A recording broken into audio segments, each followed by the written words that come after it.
اعوذ باللہ من الشیطان الرجیم بسم اللہ الرحمن الرحیم فہزموہم بإذن اللہ وقتل داود جالوت وآتاہ اللہ الملک والحکمت وعلمہ مما یشاء ولولا دفع اللہ الناس بعضهم ببعض لفسدت الارض ولکن اللہ ذو فضل علی العالمین۔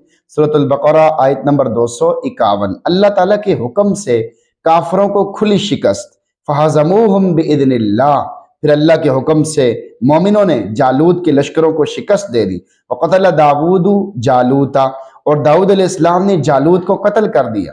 حضرت داؤد علیہ السلام کو ابھی تک نبوت نہیں ملی تھی۔ انہوں نے میدان کارزار میں جالوت کو دیکھا کہ وہ لوہے میں ڈوبا ہوا ہے اور صرف ماتھے کی جگہ خالی ہے۔ وہ اپنے تکبر و غرور کے نشے میں بدمست ہو کر میدان میں اترا اور مقابلے کی دعوت دی، تو اس کے مقابلے میں آنے کے لیے حضرت داؤد علیہ السلام کچھ پتھر لیے ہوئے میدان کارزار میں اترے۔ جالوت نے ان سے متکبرانہ انداز میں کہا، تم اور میرا مقابلہ، اور وہ بھی اس حال میں تمہارے اس طرح پرخچے اڑاؤں گا کہ تمہاری بوٹیاں پرندے اور درندے نوچ نوچ کر کھائیں گے۔ حضرت داؤد علیہ السلام نے اپنی فلاخن سے ایک پتھر جو اس پر مارا تو وہ سیدھا اس کے سر میں جا کر پیوست ہو گیا اور وہ وہیں گر گیا۔ حضرت داؤد علیہ السلام آگے بڑھے اور اس کی تلوار سے اس کا سر قلم کر دیا۔ جالوت کے قتل ہوتے ہی اس کا لشکر بھاگ کھڑا ہوا اور مسلمانوں کو فتح نصیب ہو گئی۔ حضرت داؤد علیہ السلام بعد میں بادشاہ بھی بنے اور اللہ تعالیٰ نے انہیں نبوت سے بھی سرفراز فرمایا۔ چنانچہ فرماتے ہیں وَآتَاهُ اللَّهُ الْمُلْكَ وَالْحِكْمَةَ، اللہ نے ان کو سلطنت دی اور حکمت دی۔ اس جگہ حکمت سے مراد نبوت ہے۔ وَعَلَّمَهُ مِمَّا يَشَاءُ، اور انہیں جو کچھ چاہا علم دے دیا، جیسے بغیر آلات کے زریں بنانا سکھایا۔ جہاد کے روح پرور اور سبق آموز واقعے کے بعد اب آیت کے آخری حصے میں جہاد کی مشروعیت کی حکمت بیان کی جا رہی ہے۔ وَلَوْلَا دَفْعُ اللَّهِ النَّاسَ بَعْضَهُمْ بِبَعْضٍ، اور اگر اللہ بعض لوگوں کو اپنے بعض بندوں کے ذریعے دفع نہ کرتا، لَفَسَدَتِ الْأَرْضُ، تو زمین فساد سے بھر جاتی، یعنی اگر وہ مجاہدین کے ذریعے بدکاروں اور کفار کا کلا کما نہ کرتا تو کافروں کے غلبے کی وجہ سے، کفر کی رسمیں قائم ہونے سے، اللہ کی عبادت سے روک دیے جانے کی وجہ سے زمین فساد سے بھر جاتی، کفر و شرک غالب آ جاتے، مسجدیں ویران ہو جاتی، کوئی اللہ کا نام لینے والا باقی نہ رہتا۔ وَلَٰكِنَّ اللَّهَ ذُو فَضْلٍ عَلَى الْعَالَمِينَ، لیکن اللہ تمام جہانوں پر بڑا فضل فرمانے والا ہے۔ یہ اس کا فضل ہے کہ اس نے پہلے پیدا کیا اور پھر جہاد کے ذریعے دفاع کیا۔ آیت کا میسج آپ کے نام، جہاد نہ ہوتا تو فساد پھیل جاتا۔ اللہ کی رحمت اور اس کا طریقہ یہ ہے کہ وہ کافر و منافقوں کے شر کو مجاہد مومنوں کے ذریعے سے دور کر دیتا ہے۔ اگر یہ بات نہ ہوتی تو زمین میں کافروں کا غلبہ، کافرانہ طور طریقے ہر جگہ پھیل جاتے، جس سے زمین فساد سے بھر جاتی۔ نمبر 2، مقصد جہاد۔ جہاد کا مقصد پیدا ہونے والے شرور و فتن کو دفع کرنا ہے، اس لیے جہاد کو اللہ کا فضل سمجھنا چاہیے۔ نمبر 3، یہ انبیاء کی سنت ہے۔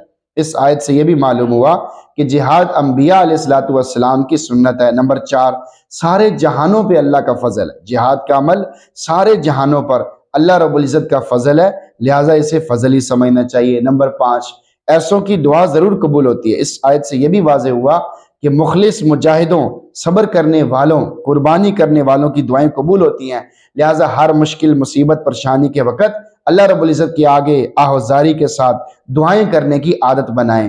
تیری دعا ہے کہ ہو تیری آرزو پوری، میری دعا ہے کہ تیری آرزو بدل جائے۔ تو اللہ تعالیٰ سے دعا، اللہ تعالیٰ ہمیں بھی جہاد کا شوق اور جذبہ عطا فرمائے۔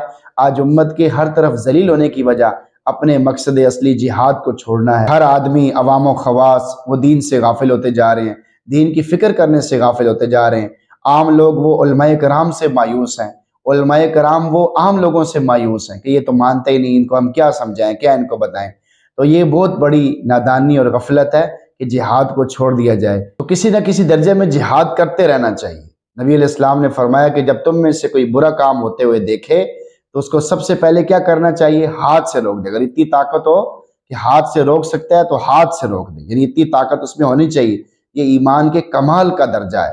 اور اگر اتنی طاقت نہیں ہے تو پھر زبان سے برا کہہ دے۔ اگر اس کی بھی طاقت نہیں ہے تو پھر دل سے برا سمجھے۔ اب ہم سوچ لیں کہ ہم دل سے بھی برا سمجھتے ہیں کہ نہیں سمجھتے، یا انہی کے ساتھ جا کے شامل ہو جاتے ہیں، یا ذہناً اور سوچ کے اعتبار سے انہی میں شامل ہیں، یا ان کو اپنے سے اچھا سمجھتے ہیں، بہتر سمجھتے ہیں، کفار ہیں۔ اکثر لوگ کہہ دیتے ہیں کہ بھئی یہ تو ہم سے بھی اچھے ہیں، بھائی ہم سے کبھی بھی اچھے نہیں ہو سکتے، مسلمانوں سے کبھی بھی اچھے نہیں ہو سکتے، چاہے وہ دنیا کے اعتبار سے کتنے ہی اچھے کام کیوں نہ کریں، کیونکہ ان کے پاس ایمان نہیں ہے۔ اگر ہیرا جو ہے وہ نالی میں گر جائے، حتیٰ کہ گٹر میں بھی گر جائے، تب بھی وہ ہیرا ہیرا ہی رہتا ہے۔ تو مسلمان وہ ہیرا ہے، کلمہ پڑھنے کی وجہ سے اس کی بڑی قیمت ہے، اہمیت ہے۔ اللہ کرے ہمیں یہ اہمیت سمجھ آ جائے، ہم اپنی اس اہمیت کو سمجھیں اور دین پر چلنا شروع کر دیں کہ اللہ نے ہمیں کتنا پیارا دین، کتنا پیارا مذہب عطا فرمایا ہوا ہے، لیکن غفلت میں ڈوبنے کی وجہ سے ہمیں اپنی یہ اہمیت معلوم نہیں ہوتی۔ اسی وجہ سے مسلمان قدم قدم پر دھکے کھا رہا ہے، ذلیل ہو رہا ہے۔ وجہ کیا ہے کہ اس نے دین کو چھوڑ دیا ہے، دین سے غفلت، دنیا کو ترجیح، یہ اس کا مقصد بن گیا ہے، جس کی وجہ سے قدم قدم پر مصیبتیں آ رہی ہیں، پریشانیاں آ رہی ہیں، دل مسلسل پریشان ہے، کبھی کس پریشانی میں، کبھی کس پریشانی میں، پریشانیاں ختم ہی نہیں ہو رہی۔ تو پریشانیاں تو ختم ہوں گی دعائیں کرنے سے، اللہ کا تعلق حاصل کرنے سے پریشانیاں ختم ہوں گی۔ تو اس لیے قرآن پڑھنے، سننے، سمجھنے میں بھی کمی ہے، جس کی وجہ سے معافی مانگنے کی بھی توفیق نہیں ملتی۔ تو اللہ تعالیٰ سے دعا ہے اللہ تعالیٰ ہمیں دین کے کاموں کے لیے وقت نکالنے کی توفیق عطا فرمائے، اور ہم سب کو قرآن پڑھنے، سننے، سمجھنے کی بھی توفیق عطا فرمائے۔ آمین۔